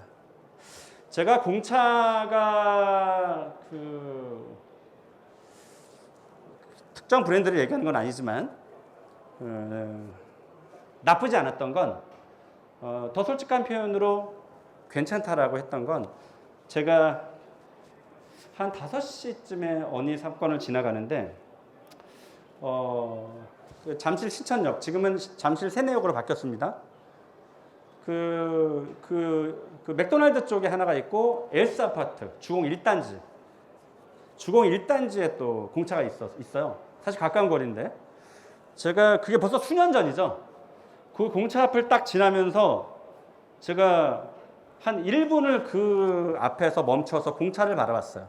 놀랬기 때문에. 왜 놀랬느냐? 저에게 이제 논리가 있거든요. 그 여고생들 교복을 입고 여고생들이 한 5시인가에 꽉 채운 거예요. 아이들이. 맛있게 먹으면서 바글바글 막 수다 떨고. 얘가 유망일까요? 유행일까요? 유망입니다. 유망. 아이들이 중고등학교 때 경험했던 것들은 죽을 때까지 달고 갑니다. 여러분들 삼각김밥 지금 프랜차이즈 없거든요? 있어요. 오니기리와 이규동. 근데 예전만큼의 명성은 아니지만 삼각김밥이 유망일까요? 유행일까요? 전 단호하게 얘기합니다. 유망이에요. 그 아이들이 편의점에 가면 항상 집는 게 삼각김밥이에요. 왜? 빨리 먹고 빨리 학원을 이동해야 되거든요. 저 포함해서 저희 때 있는 분들은 삼각김밥 안 먹습니다. 그게 김밥이야. 싫어하죠. 지금의 아이들은 삼각김밥을 모두 다 경험했어요. 아이들이 편의점에서 무엇을 집느냐를 잘 관찰하세요. 그게 유망이 될 가능성이 굉장히 높습니다. 자, 그래서 어쨌든 그런 가운데 베이커리 카페는 제가 말씀드리려고 했던 거예요. 지금 우리 아이들이 빵을 좋아할까요? 싫어할까요? 네, 좋아합니다. 자, 이게 여기에는 20, 30년의 역사가 있는데 지금 아이들, 지금 10살이라고 칠게요. 초등학교 3학년. 얘의 엄마 나이가 얼마 정도 됐을까요? 40. 이 40살 드신 분이 빵을 좋아할까요? 싫어할까요? 경험을 많이 했을까요? 적게 했을까요? 많이 했어요. 계속 대물림이에요. 대물림. 계속 대물림. 그래서 지금의 아이들은 빵을 무지하게 좋아합니다. 아이들은 아빠를 닮아가지 않습니다. 집에서 같이 있는 시간이 가장 많은 게 엄마이기 때문에 엄마가 음식을 만들어서 주고 내가 좋아했던 것은 얘도 좋아할 거야 라고 하고 강요를 합니다. 막 주죠. 저희 아이는 제가 생선회를 되게 좋아해서 아이들 3살 때부터 먹였거든요. 3살 때. 지금 환장합니다. 큰애가 지금 23, 딸은 20. 회 먹자 그러면 네, 엄청나게 좋아요. 바로 이런 습관이 있어요. 그래서 여러분들 유망과 유행을 가를 때 그래서 베이커리는 이제 주식이 거의 이제는 뭐 주식같이 먹고 있으니까요. 자, 그래서 베이커리라고 제가 네이버에서 엔터 치기 전입니다. 이렇게 딱 검색을 하려고 엔터 치기 전에 봤더니 벌써 자, 이건 무엇을 의미하냐면요. 구미, 팔당, 시흥, 수원 각 지역의 베이커리가 연관 검색어로 쫙 나옵니다. 이건 이미 모든 전국에서 자기 지역의 맛있는 베이커리 카페를 검색하고 있다는 방증이에요. 이것도 굉장히 중요합니다. 여러 가지 빅데이터 도구 중에서 이런 도구까지는 아니어도 쓸 수 있습니다. 자, 디저트의 검색량입니다. 디저트의 검색량 계속 우상향 가고 있습니다. 이건 양평인데요. 그 이영자 씨가 가서 하우스 베이커리라고 그 방송에서 한번 얘기를 했더니 엄청나게 손님들이 많이 몰아닥친 곳입니다. 지금도 유명합니다. 하우스 베이커리. 이런 한옥에다가 되게 예쁘죠? 근데 안 갈 수가 있겠어요? 이게 양평도 먼 양평이에요. 저희 그 강남에서 출발하면 한 50분 걸립니다. 양평 끝자락이에요. 그런데 우리가 외국으로 나갈 수가 없으니 가족들하고 주말에 그냥 진짜 창문 열고 달릴 만한 곳이 별로 없잖아요. 네, 양평 가는 동안 그 행복감을 느낄 수 있습니다. 그래서 아까 양평을 말씀드린 게 그냥 괜히 말씀드린 게 아니에요. 일단 강남에서 가까워야 됩니다. 자, 로봇. 네, 로봇 뭐 제가 얼마 전에 몇 개월에 제가 속초 가면 항상 가는 집이에요. 얘네가 돈을 많이 벌어서 이렇게 큰 빌딩을 지었답니다. 네, 물회가 맛있는 봉포 머구리집입니다. 얘네도 로봇으로 바뀌었어요. 저는 사실 좀 슬펐어요. 아니 여기까지 굳이 로봇을 할 필요가 있나? 왜냐면 이게 로봇이 적합한 곳이 있고 적합하지 않은 곳이 있어요. 근데 이게 로봇이 다 테이블에 올려주는 게 아니라 이거는 공급자는 이겼을지는 몰라도 소비자는 졌습니다. 소비자는 짜증나는 거예요, 사실. 왜냐하면 여기서 쟁반을 딱 들려고 했더니 제가 쟁반을 못 들게 하더라고요. 그러니까 요거 하나하나씩 내가 옮겨야 되거든요. 소비자는 불편해진 거예요. 공급자는 좋지만. 근데 저는 개인적으로는 그러니까 초코파이 정처럼 정이 적합한 아이템이 있고요. 아닌 아이템이 있어요. 그래서 그것도 여러분들 좀 잘 보셔야 돼요. 아무튼 중요한 건 여기 열 몇 분의 주방 홀 이모들이 계신데 그 대신 네, 얘가 차지하고 있다는 거예요. 저는 놀랐습니다. 뭐 커피 바리스타, 로봇 바리스타, 튀김도 이제 로봇이 튀기고 있고. 자, 무인 셀프, 언택트 문화 갑니다. 저희 딸이 방탄에 미쳐 있어요. 암입니다. 과거 초반 때부터 암이에요. 이거 제가 왜 띄웠냐면 지금 얘네들 이거 지금 뭐 온라인 공연하는 거 보시잖아요. 저는 세계적인 대스타 BTS도 온라인으로 공연을 한 것도 어쩔 수 없는 이 시대의 대세다. 나중에 누구죠? 지민이가 마지막에 울면서 인터뷰 뭐 이렇게 말을 하던데 뭐 이런 세상이 올 줄 몰랐다. 왜냐면 얘네들은 대면을 해야 되잖아요. 어쨌든 세상이 이렇게 변하고 있다. 이거 한 번 보는데 5만 원입니다. 저희 딸이 5만 원을 결제를 했어요. 그래서 거실에서 같이 이렇게 봤어요. 5만 원 지불하고. 자, CGV가 5년 내 30% 감축한다고 합니다. 이거는 여기 코엑스. 저는 집이 여기서 멀지 않기 때문에 저는 극장을 여기 메가박스를 합니다. 메가박스 바로 입구에요. 여기 버거킹. 콜라랑 햄버거 먹고 이렇게 내려가죠. 문 닫았어요. 10년 이상 운영했던 곳입니다. 전 버거킹이 제가 다 찍은 거예요. 버거킹이 문을 닫은 것을 보고 끝났어. 너무 우울했어요. 이렇게 자영업 경기가 굉장히 안 좋다. 물론 이게 뭐 본사 직영점이겠지만 이게 버거킹이 문을 닫았다는 것은 굉장히 큰 메시지를 주고 있는 겁니다. 이렇게 뭐 메가박스가 이렇게 무인 커피도 카페도 이렇게 요거는 모 브랜드인데요. 지금 카페는 지금은 이제 저 주방에서 다 주고 있지만 어떤 카페는 결제를 하면 바리스타들이 바리스타라고 할 수는 없죠. 그냥 아이스 아메리카노 시키면 얼음을 컵에 담아서 그냥 줘요.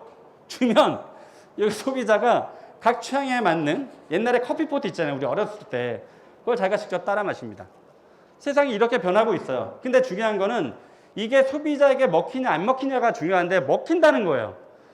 이제는 이제 70대에 계신 분들도 스마트폰 다 하잖아요. 어려웠지만 다 하게 되거든요. 다 어려운 거지만 과거의 다방을 생각하면 지금 안 되잖아요. 그러니까 모든 아이템이 이렇게 공급자 위주로 변하고 있습니다. 예, 무인 카페, 24시간 무인 카페인데요. 하루 50만 원 판다고 하더라고요. 이 본사 대표는. 여기 이 구리 갈매 별내에 있는 거예요. 카페도 되게 예쁘죠? 무인입니다. 무인. 무인 독서실도 요즘에 꽤 늘어나고 있고, 무인 그 아이스크림도 늘어나고 있고. 자, 스페셜 푸드. 여러분 오마카세 가보신 분들 계실 텐데요. 최근에 들어와서 이 오마카세가 엄청난 인기를 끌고 있습니다. 20, 30대 친구들이 돈을 모아서 5만 원, 10만 원짜리 오마카세를 갑니다. 그건 이제 저는 스페셜 푸드라고 표현을 하는데, 자, 오마카세 검색량입니다. 아마 오마카세 괜찮을 거예요. 자, 그래서 오마카세가 그냥 일반 일식집에만 국한되지 않습니다. 삼겹살 오마카세도 있고요. 순대 오마카세도 있습니다. 재밌죠? 곱창 오마카세입니다. 곱창 좋아하는 사람들은 다양한 음식을 또 즐길 수 있는 거고. 자, 로컬. 제가 네이처, 컬처, 시그니처 이렇게 해놨는데요. 여기는 김포에 있는 로컬 푸드 직매장인데, 이렇게 김포에서 난 된장, 콩? 매주? 아무튼 그것을 요걸 특화시켜서 만들었는데, 그 옆에는 이렇게 김포의 특산물까지 판매해서 추가 매출을 올릴 수 있는. 그래서 저는 뭐를 여기서 표현해 주고 싶었냐면, 문화, 그 지역의 문화를 살짝 믹스시키면 굉장히 좋습니다. 자, 아까 양평 얘기를 했지만 단적으로 양평에서 나는 잣이라든지 이런 특산물들이 있어요. 그걸 가지고 녹여내면 굉장히 섹시해집니다. 키워드가. 그래서 그 지역의 특산물을 좀 건드리는 거 굉장히 좋습니다. 그 대부분 맛집들, 프랜차이즈가 아닌 맛집들, 상표 등록은 되게 힘들지만 되게 유명한 맛집들의 상호의 공통점 중에 하나가 그 지역의 지역명을 넣는 거예요. 지역명. 그러면 소비자 입장에서는 오인을 할 수가 있어요. 오인. 와, 이 지역에서 굉장히 유명한 것인가 보다. 이렇게 오인할 수가 있어요. 그래서 그 상표 등록은 안 되지만 그 앞에 자기 이름을 걸면 상표 등록이 됩니다. 그래서 그렇게 창업을 하셔도 브랜드 네이밍 하셔도 좋습니다. 10분밖에 안 남았네요. 자, 초저가 전문점. 뭐 요즘에 또 대창이 난리인데, 대창이 도산대로에 제가 자주 가던 연타발이라는 곳이 있는데, 지금 대창 1인분에 29,000원인데 성인은 한 3인분 먹어야 됩니다. 기름이 다 빠지기 때문에. 이거를 어떤 30대의 사업자가 12,900원으로 만듭니다. 그래서 그게 좀 터졌어요. 그래서 지금 대창 프랜차이즈가 한 10여 개 정도 나왔을 정도로, 그래서 대창이 이렇게 양대창이 키워드 인기를 보이고 있습니다. 백종원 씨를 좋아하는 사람이 있고 굉장히 저주하는 사람이 있어요. 네, 잘 아시다시피 초저가 전문점으로 시장에 진출을 하고 있는데 파스타 4,500원이에요. 굉장히 인기를 끌고 있습니다. 뭐 이런 것들이 우리에게 위협적인 경쟁자가 되고 있다는 겁니다. 제가 또 시간에 실패했군요. 거의 끝나갈 시간인데 제가 하나만 한 5분만 더 하고 제가 질문이 있으면 하나만 받고 끝내도록 하겠습니다. 자, 유망 아이템을 찾는 법은 저는 인스타그램을 많이 봅니다. 여러분 인스타그램에 공부할 수 있는 학교도 많고 뭐 책도 많지만 저는 인스타그램에서 굉장히 힌트를 많이 발견하거든요. 제 인스타 친구 중에서 일본 친구들이 많아요. 그러니까 모르죠. 저는 얼굴을 몰라요. 근데 일본의 케이크, 빵, 과자, 초콜릿, 우유, 커피 우리보다 다 맛있습니다. 얘네들 푸드 스타일링 끝내줍니다. 일본에서 그 세계적인 바리스타, 월드 바리스타 1위 한 친구들도 되게 많거든요. 일본 애들 친구를 걸으세요. 인스타 친구로, 인친으로. 아주 괜찮은 힌트를 발견할 수 있습니다. 저는 SNS에서 많이 보고요. 아까 말씀드린 네이버 검색량, 그리고 1년 이상 핫했지만 사라진 아이템들. 제가 얼마 전에 우리 대구에서 치킨집 하는 친구에게 힌트를 하나 줬어요. 여러분은 빠스 들어보셨나요? 빠스? 20년 전에 명동에서 핫했던 마탕입니다. 고구마 마탕. 1년 동안 핫했다가 한순간에 사라졌는데요. 과거에 망했던 흔적들을 소환시키면 그 사람은 20대가 지금 40이 됐고 30살에 빠스를, 빠스라고 해요. 고구마 마탕. 그때 그렇게 불렀어요. 그리고 30살에 지금 50살이 됐습니다. 빠스가 나타났어요. 가령 한 번쯤은 경험을 또 해보고 싶지 않겠나요? 그게 바로 공차였어요. 공차가 하루아침에 잘 된 게 아니에요. 그전 10년 전에 이미 압구정 로데오에서 1년 동안 핫했다가 사라진 아이템이에요. 그때 20대, 저도 그걸 경험했으니까 그때 20살이었던 친구가 공차가 나타나서 30살이 됐고 30살에 경험했던 사람이 40살이 됐고 10대 경험했던 친구들이 20대가 된 거예요. 완충작용을 했다고 제가 얘기를 하거든요. 충격을 완화시켜준 거예요. 근데 그 과거에 10년 전에 압구정 로데오에 그 버블티가 없었다면 지금의 공차는 없습니다.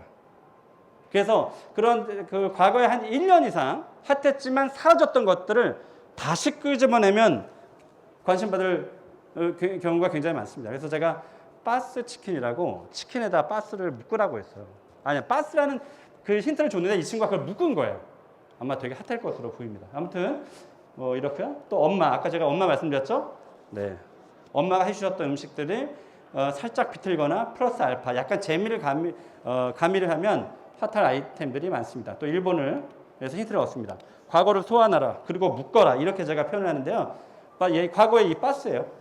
고구마탕 1,000원, 2,000원씩 팔던 거. 그때 전국에 난리가 났었어요. 저 가맹 사업을 하겠다고. 얘는 그 힌트를 줬더니 바스에다가 애들 굉장히 좋아하죠. 또 연세 드신 분들도 달달한 거 좋아합니다. 고구마 바스, 고구마를 치킨으로 묶었어요. 3월 1일 날 출시하는데 아무튼 뭐 이 친구가 또 어떻게 하느냐에 따라 다르겠지만 그렇습니다. 자, 성공하는 것들의 공통점, 남과 다른 것, 차별화라고 얘기하죠. 나만 할 수 있는 것, 또 나만 할 수 있지만 어울려야 되겠죠. 그리고 먼저 하는 것, 스토리가 있는 것, 재료가 좋은 것, 사업의 의도가 돈만 쫓는 것이 아니라 내 소비자가 다시 올 수 있는 단골로 만들기 위해선 순수한 마음이 있어야 됩니다. 네, 이렇게 하고 끝내야 될 것 같아요. 죄송합니다. 이게 지금 너무 많은데 제가 욕심만 많아서 다 할 수가 없네요.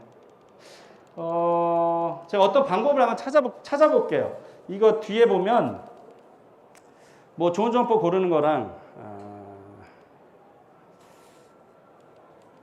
그리고 계약하는 방법, 그 주의해야 될 점포들 이거 제가 직접 다 쓴 거거든요. 27년 동안 하면서 조금 축약을 시킨 건데 점포 계약 전에 꼭 확인해야 될 것들 아주 많습니다. 운영 정보라든지 점포 시설 정보라든지 그리고 임대인도 분석해야 됩니다. 건물주가 또라이들도 많기 때문에 네, 비속어를 써서 죄송합니다. 네, 정신 나가신 분들이 계시기 때문에 자, 편집해 주세요. 자, 그리고 임대차 계약 작성법이라든지 자, 요것만 하나 하고 끝내겠습니다. 그러면 자, 상권 분석 시에 초보자가 빠지는 함정이에요. 갑자기 상권이 발전된다고 유명하다고 할 수 없다. 유명할 수도 있지만 할 수 없다. 자, 사진 찍으셔도 괜찮습니다. 무작정 부동산 분양 또 컨설팅 종사자의 말만 믿지 마라. 온라인은 가짜 물건이 굉장히 많습니다. 그 보이스 피싱만 있는 게 아니에요. 피싱 매물이 많습니다. 그리고 매출보다는 순수익이 중요하다는 거. 매출만 보고 따라가시면 안 됩니다. 순수익이 제일 중요한 거예요. 그리고 아까 말씀드렸지만 순수익을 낼 때 비용을 최대한 많이 집어넣으라는 거. 그래야 나중에 여러분들이 로또를 맞을 수 있습니다. 자, 건물주한테 끌려다니면 안 돼요. 이것도 요령이 몇 가지가 있는데요. 건물주한테 무조건 내내 예스맨이 되면 안 됩니다. 한 번 질러야 돼요. 한 번쯤은 싸우세요. 근데 그게 잘 하다가 좋은 관계에 있다가 내가 빠져나갈 때 양도항수할 시점에서 싸워버리면 아웃입니다. 이거는. 이거 방법이 없어요. 근데 중간 정도에 이게 정말 화나게 하네. 한 번 질러야 됩니다. 한 번 질러야 돼요. 그리고 나중에는 이제 그게 또 사라지기도 하고 이 임차인에게 50만 원 올리려고 했다가 또 나한테 지랄하겠지? 20만 원만 올리자. 이렇게 돼요. 실제 그게 됩니다. 그래서 내가 또라이라고 보이면 안 되지만 너 나 그렇게 만만한 사람 아니야? 라는 거 한 번은 분명히 보이셔야 돼요. 자, 이 건물주한테 끌려다니면 끝입니다. 여러분 나중에 권리금 주고받을 때 이건 여러분 집니다. 자, 그리고 권리금이 없는 점포를 조심하시고요. 권리금 없는 건 좋지만 무조건 나는 권리금 없는 거를 찾을 거야. 이거 안 됩니다. 지금 이 순간 그 머릿속에서 지우셔야 돼요. 상대적으로 시세보다 싼 거를 선택해야지 무조건 왜 권리금이 없겠어요, 여러분. 여러 가지가 이유가 있어요. 자, 그리고 인터넷 상권 정보 모두 정확하지 않습니다. 오래된 건물 주의하세요. 재건축 들어갑니다. 적어도 5년 이상의 운영이 가능한 상권을 선택해야 되고 6개월을 잘 버틸 수 있는지 보여줘야 됩니다. 왜냐하면 거의 6개월에서 판가름 나거든요. 6개월을 가다가 한 7개월만 넘어가면 이길 수 있는데 6개월에 자본이 다 딸려서 아웃될 수 있어요. 그래서 6개월은 그래도 버텨주셔야 됩니다. 자, 그리고 잘 알고 있는 상권을 선택하라. 이 10가지는 여러분들이 머릿속으로 기억해 주시길 바라겠습니다. 제가 여기 있는 자료를 어떻게 드릴 수 있는지 모르겠는데 저도 고민해 보겠습니다. 그리고 제가 창업의 신 유튜브 하니까 이거를 쪼개가지고 제가 올릴지 그것도 한번 고민해 보겠습니다. 아무튼 질문을 안 받겠습니다. 예, 또 다음 시간 또 기다리시니까. 그래서 코로나가 빨리 우리의 곁에서 사라졌으면 좋겠고 여러분들 코로나 상황에 창업을 하시던 끝나고 창업을 하시던 꼭 성공하시길 진심으로 바라겠습니다.